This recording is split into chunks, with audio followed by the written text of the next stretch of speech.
We like to think that we're masters of our own destiny and that the career choices that we make are all planned, or at least we're aware that they're coming and we're ready to pounce at the opportunity. But really, a lot of our career progress comes down to luck and who you meet along that path. So I'm going to talk about some of those people who aren't responsible for my career, who have had a huge influence on it.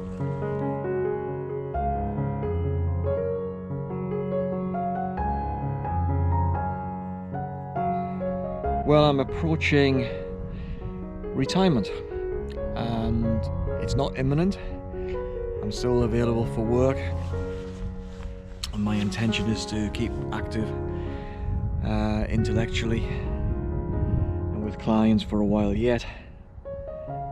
But recently I've begun thinking a little bit about the people who I've met during my career who've had a really big impact on it, because there's been half a dozen people at various times in my career, from very beginnings, almost pre-work, right the way through to the decision that I took almost 20 years ago now to give up corporate life and become an independent consultant. And I thought it would be good to reflect on some of those people, because I'm grateful for them. And there's one or two who will know that they've had a major impact on how I've done and who I've become, and others possibly less so. But I think, like most of us, when we're in some sort of a career, that there are people that we meet and there's a lucky crossroads where we take the right turn, and it can have a dramatic effect on where you end up when you're 60, which is where I am right now.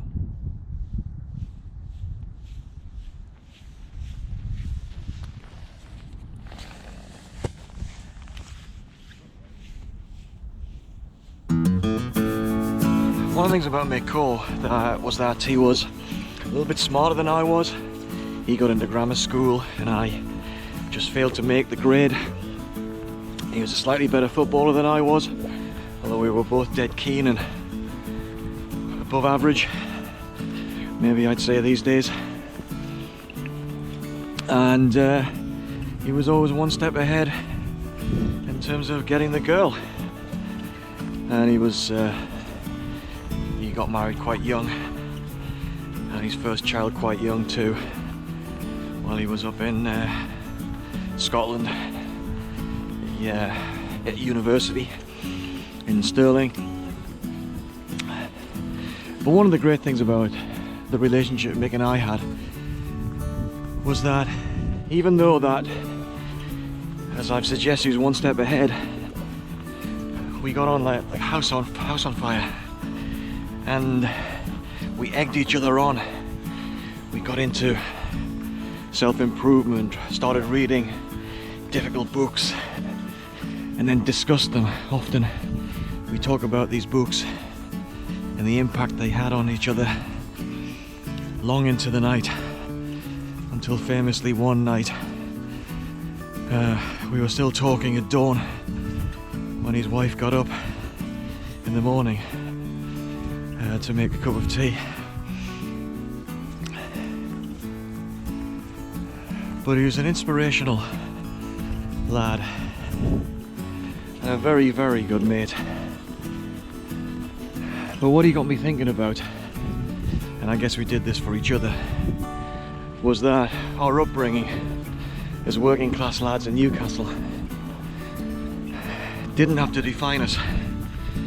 It's that we could branch out and go and do something else, do something with our lives. And although it's many years now since I've seen or heard of him, there's no denying that he had a major impact on me getting started in what became my career.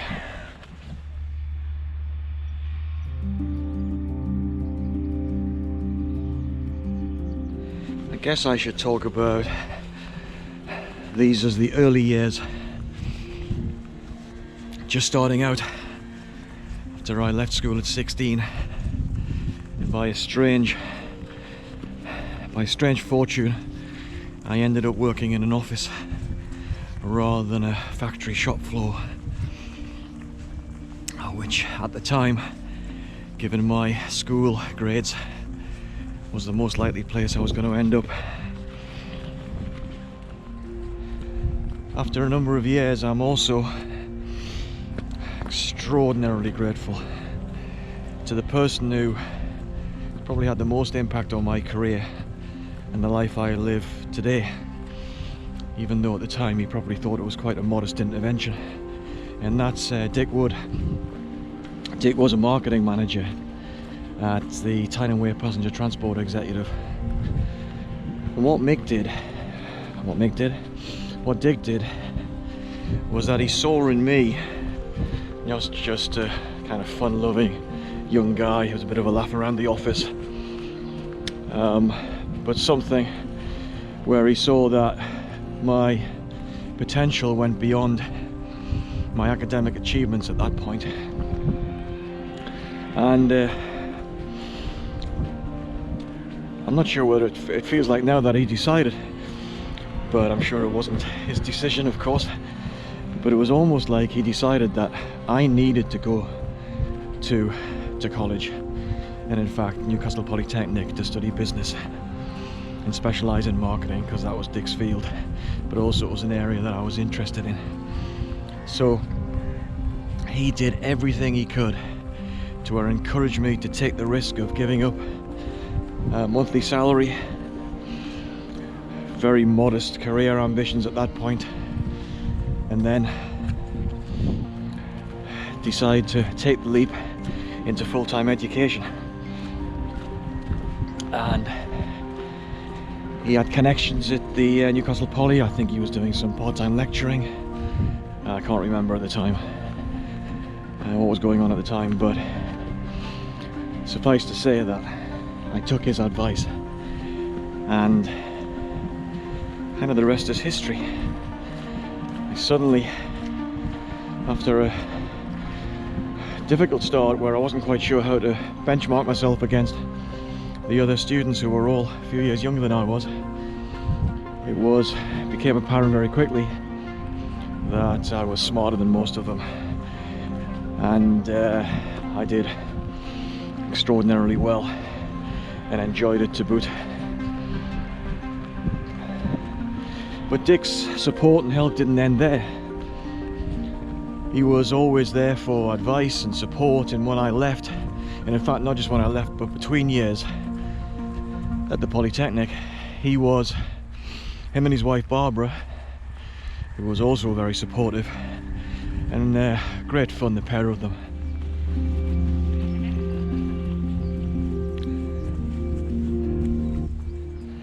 There were times during the holidays that I would go to Dick and Barbara's house in Gosforth, and they would set me up with the paint brushes, the paint and the sandpaper, and then but also with a flask of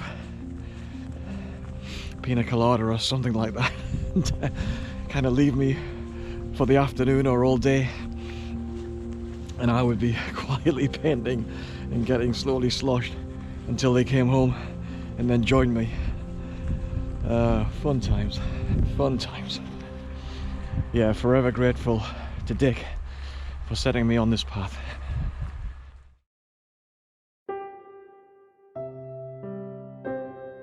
One of the most important people I met was Brian Oakley. Now, Brian was originally from East Anglia and began a career in manufacturing and became a specialist in purchasing, what we now know as procurement.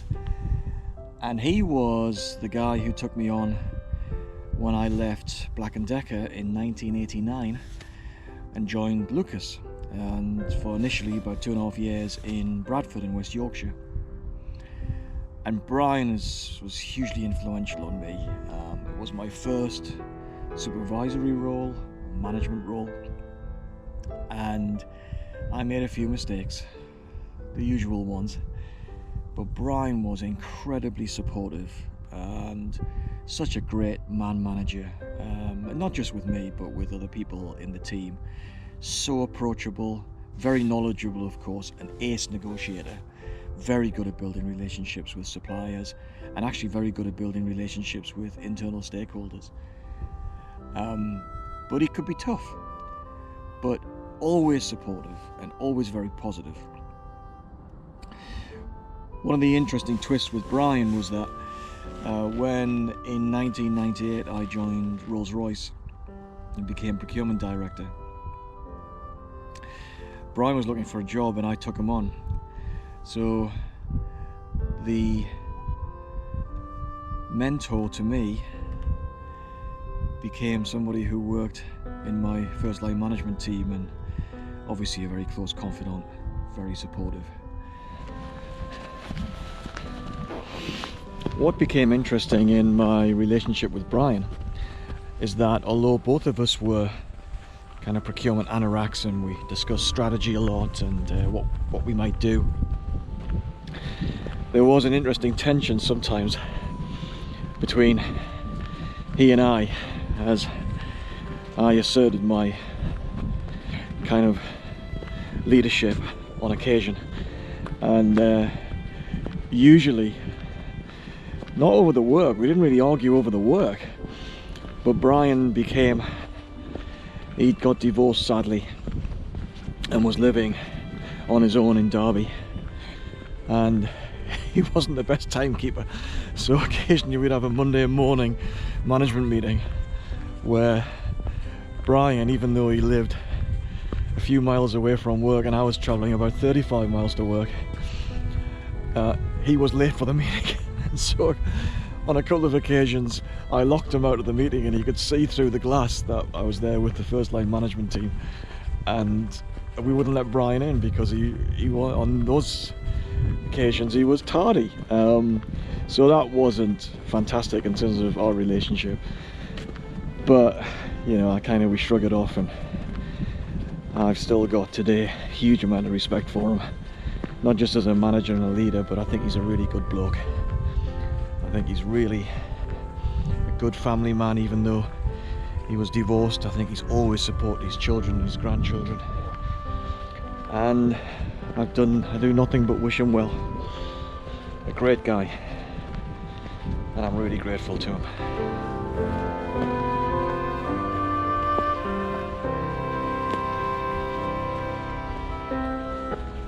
I'm exploring parts of the park I've never been in before, even though I've lived here for over 20 years.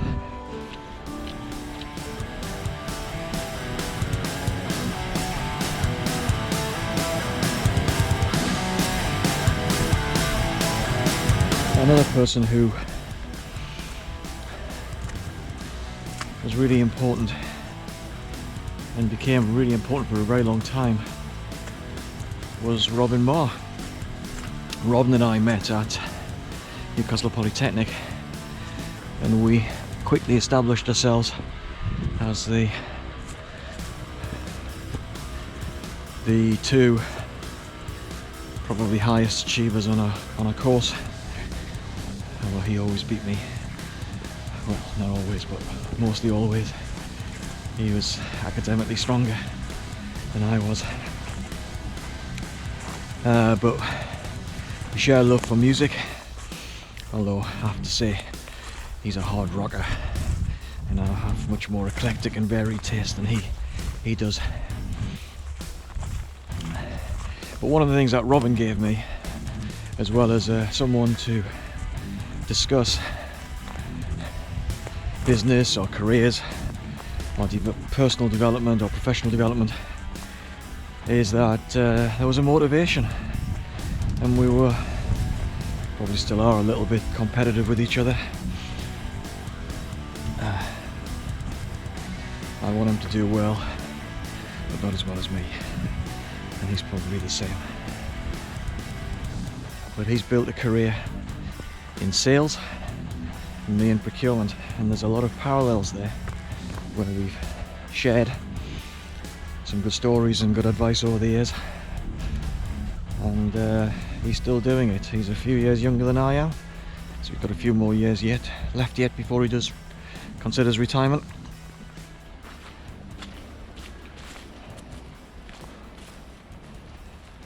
One of the kind of slightly sad things about approaching retirement is the idea that a lot of your knowledge and expertise is going to retire with you. So I have this rough plan is to try and get as much of my knowledge out into the world, short of writing a book, so that when I retire I can look back, or the people can take some benefit from it, and perhaps it's out there for my daughters to look at in quiet moments at some time in the future. So it's kind of a bit of a melancholy period, but I must say that everybody who I know who's already retired isn't looking back. They seem incredibly happy and contented and looking forward to the future, so I suspect that's going to be me too. 1, 2, 3, 4.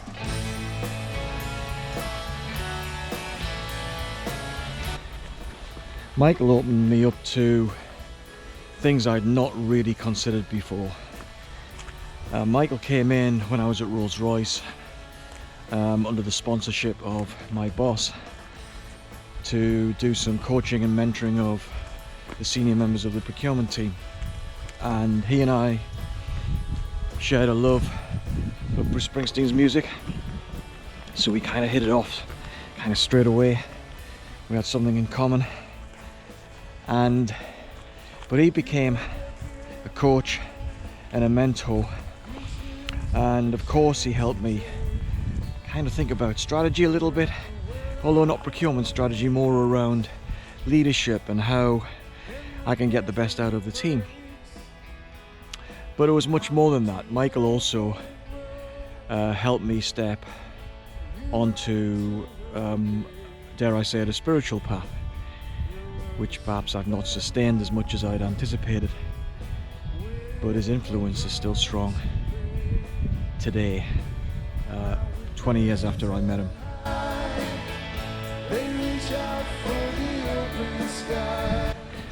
Well, our interest in Springsteen meant that we went to many concerts together, 2 or 3 times to Paris, Scotland, to London, to Wales, Manchester. Yeah, we were dead keen on Springsteen's music. I'm kind of less enamored with it these days. I've kind of Springsteened out, but we had some great times and some great trips. Michael was really interested in looking after men. He was in the 1980s, part of the, I think he called it the men's movement, which was how to help men deal with the difficulties that they face in the world. Uncertainty over masculinity and depression and a whole host of other different things. But he was used to doing coaching and counselling with men and women over a considerable amount of time, and it became his business. That and helping organisations do change projects or transformations, as we call them. He's very, very adept at working with people at a personal level, helping them to see deeply into who they were and how they conduct themselves in the world for their benefit and for the benefit of people around them in the workplace. And so he got me to think a lot, and one of the things I learned from him, which is really important, is that I was too concerned about what other people thought about me. I really was. And so I was so ego driven. I was losing sight of trying to do the right thing And it wasn't that was manifesting in how I might behave or direct my team. It just made me less confident. So anybody who really understood human psychology and could understand me would probably be able to see through me quite easily. And so that brought with it an uncertainty and then a defensiveness that definitely impaired my confidence and job satisfaction and some of the key relationships I was having in the business with peers and at one stage with a boss. So he really got me to think about how can I develop maybe a spiritual practice, but certainly become a lot more reflective of what my strengths and weaknesses were and how I felt about myself.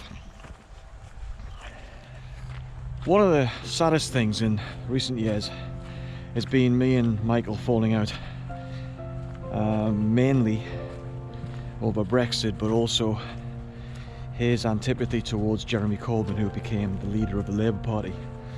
I was kind of not a supporter of Corbyn, but I was, not that I had a stake and I didn't have a vote in the leadership election, but I thought Corbyn was asking some very important questions.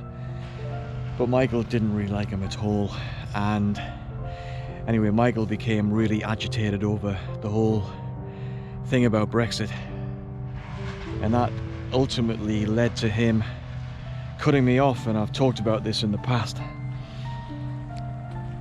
at some length about how our relationship broke down, but it remains a really sad episode. We were such good friends, but he took the whole Brexit thing so personally. Yeah.